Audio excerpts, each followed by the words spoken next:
The air bubble formed by explosion inside water performs oscillations with the time period t, which is directly proportional to p to the power a, d to the power b, e to the power c, where p is the pressure, d is the density, e is the energy due to explosion.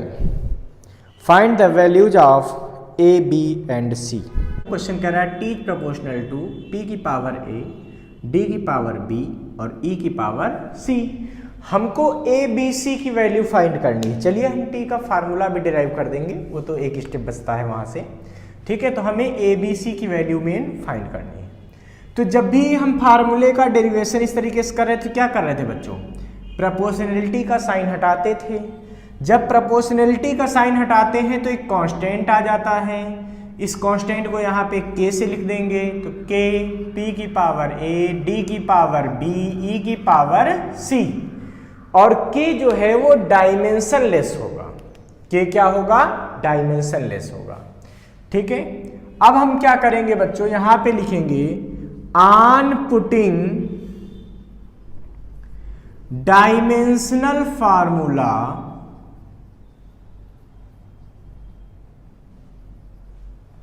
Of both side, दोनों तरफ का dimensional formula put कर देंगे. तो क्या आएगा सोचिए, इधर तो देखिए t ही आएगा, इधर k तो क्या है? कांस्टेंट है, डायमेंशनलेस है, इसको छोड़ दो. p pressure. अब बच्चों आपको पता होना चाहिए कि प्रेशर का डायमेंशन क्या होता है.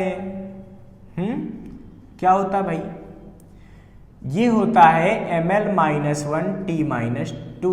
अगर ये जानकारी नहीं है तो आप ये क्वेश्चन फिर सॉल्व नहीं कर पाएंगे. डेंसिटी का डायमेंशन क्या होता है? तो डेंसिटी d, इसका डायमेंशन क्या होता है? ml-3. ठीक है. तीसरा, एनर्जी का डायमेंशनल फार्मूला क्या होता है? Energy E. E का डायमेंशनल फार्मूला होता है ml² t-2.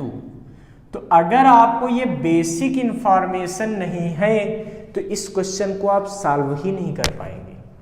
तो अगर डायमेंशन नहीं आते तो पहले डायमेंशनल फार्मूले याद कीजिए, तब क्वेश्चन को सॉल्व कीजिए. ठीक है. कई लोग पहले क्वेश्चन सॉल्व करने बैठ जाते, पढ़े कुछ नहीं है, तो फिर आएगा कैसे बेटा? है, देखो यहाँ पे पुट करेंगे तो k तो डायमेंशनलेस है. अब p क्या है? देखो p है ml-1 t-2 की पावर a. d क्या है? डेंसिटी. डेंसिटी में क्या है? ml-3 और इसकी पावर क्या है? देखो b. E क्या है? एनर्जी. एनर्जी का क्या होता है? ml² t-2 और इसकी पावर क्या है बेटा? c. अब देखिए इधर तो केवल t ही है, इधर m की पावर देखो, तो यहां से m की पावर क्या आएगी? a. यहां से m की पावर क्या आएगी? b. यहां से m की पावर क्या आएगी? c. यानी कि m की पावर टोटल क्या बनेगी? a plus b plus c बन गई. अब सोचो l की पावर के बारे में. यहां पे l की पावर क्या है? देखो -1 इंटू a, तो यानी कि -a. यहां पे l की पावर क्या है? -3b. यहां पे l की पावर क्या है? 2c. यानी कि l की पावर कितनी बची बेटा? यहां से -a, यहां से -3b, यहां से +2c. ठीक है.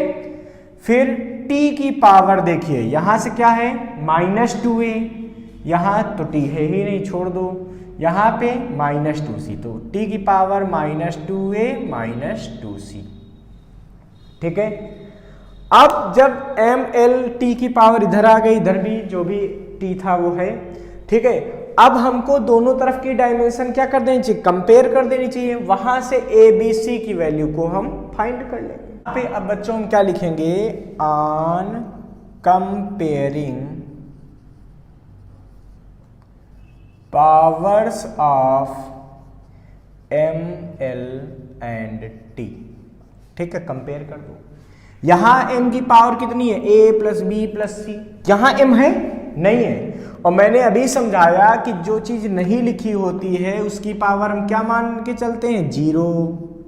यहां जैसे l है, यहाँ l नहीं है, तो यहाँ l की पावर भी क्या होगी, 0। ठीक है, इसका मतलब जब कंपेयर करोगे तो a प्लस बी प्लस सी, तो इसकी जगह क्या आ जाएगा, देखो 0। क्यों, क्योंकि इधर की m की पावर इसके बराबर होनी चाहिए अगर ये सही फार्मूला है तो यहाँ पे आएगा a plus b plus c is equal to 0। This is equation number 1। दूसरी देखो यहाँ पे l की पावर क्या है, -a minus 3b plus 2c। यहाँ l की पावर क्या है, 0, तो ये वैल्यू 0 के बराबर होगी, मतलब -a minus 3b plus 2c is equal to 0। यहाँ पे t की पावर क्या है, देखिए -2a माइनस 2c, और यहाँ पे t की पावर क्या है, 1। ठीक है, अब अगर देखिए यहाँ पे अगर आप ध्यान से देखिए, हमको इन तीनों इक्वेशन को सॉल्व करके a b c की वैल्यू को फाइंड करना है। देखिए सॉल्यूशन करने का अपना अलग अलग मेथड होता है, आप कैसे भी कर सकते हैं। हमको तो यहाँ पे एक चीज दिखाई दे रही है, क्या, हम यहाँ से a प्लस सी की वैल्यू निकाल सकते हैं। देखिए माइनस से डिवाइड कर दीजिए और 2 से डिवाइड कर दीजिए। -2 से डिवाइड करेंगे तो ये क्या बनेगा, देखिए a plus c is equal to minus का 1/2, या ऐसे भी समझ सकते हो कि -2 कॉमन ले लिया तो बचा a प्लस सी और ये डिवाइड कर दिया। अब a प्लस सी जब -2 आ गया तीसरी इक्वेशन से, तो इसको उठा के इक्वेशन नंबर 1 में पुट कर दो। a प्लस सी की जगह क्या आ गया, माइनस का 1/2, तो हमें वहां से b की वैल्यू मिल जाएगी। तो देखिए यहाँ पे b की वैल्यू क्या मिलेगी, तो यहाँ पे लिखेंगे put a plus c is equal to -1/2 in first, पहले में पुट कर दिया तो क्या मिला, b -1/2 इज इक्वल टू 0। देखो a plus c plus b है, तो a प्लस सी की जगह क्या आ गया, -1/2, तो क्या बचा, -1/2 प्लस b। ठीक है, ऐसे इज इक्वल टू 0। तो यहां से देखिए b निकल आया, b कितना आ गया, b आ गया 1/2। b की वैल्यू कितनी आ गई, 1/2। तो जब b की वैल्यू आ गई है, अब हम क्या करेंगे, अब लिखेंगे यहां पे